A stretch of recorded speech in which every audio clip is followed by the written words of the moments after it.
Now that you guys have kind of struggled, or at least my current students have struggled through trying to figure out what's going on between inverse sine and sine of x, I thought I'd try to make sure maybe that you know what you're talking about before we get back to class tomorrow. So if we graph sine of x, we know what that graph looks like.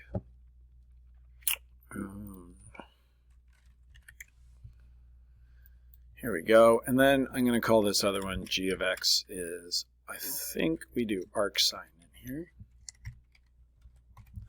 Arc sine of x. And what you're supposed to notice is that these graphs look awfully similar. In fact, these graphs are reflected across y equals x.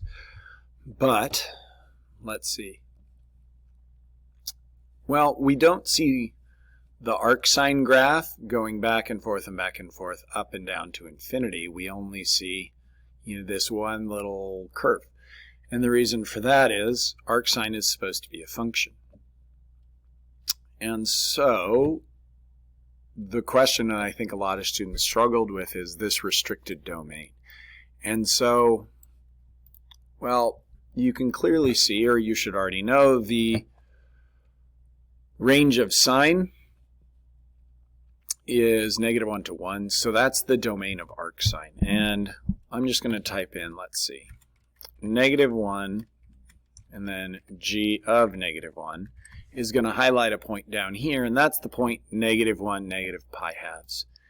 And if we flip those around, something about f, well, maybe we just put in the point with those coordinates reversed. -pi halves along with -1.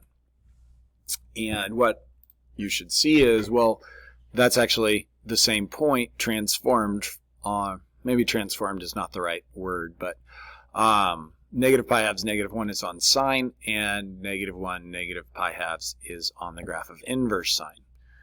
So let's make another, let's see.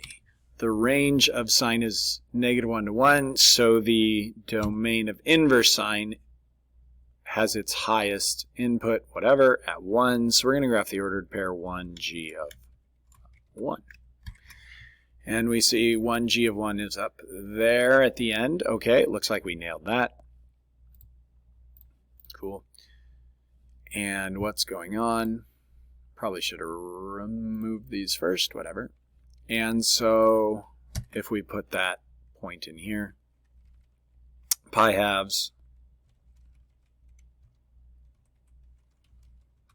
1, and put a label on that, that kind of shows the part of sine we're keeping. It looks like we're keeping -pi halves to pi halves. So that's what the question was about in class today. So let's see, do I remember how to do this? So we're going to go -pi halves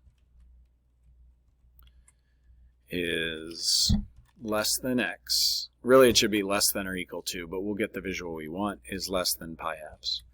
And so that part of sine from -pi halves to pi halves, that's the domain that we're keeping in order to make inverse sine or arc sine a function. Hopefully that helps.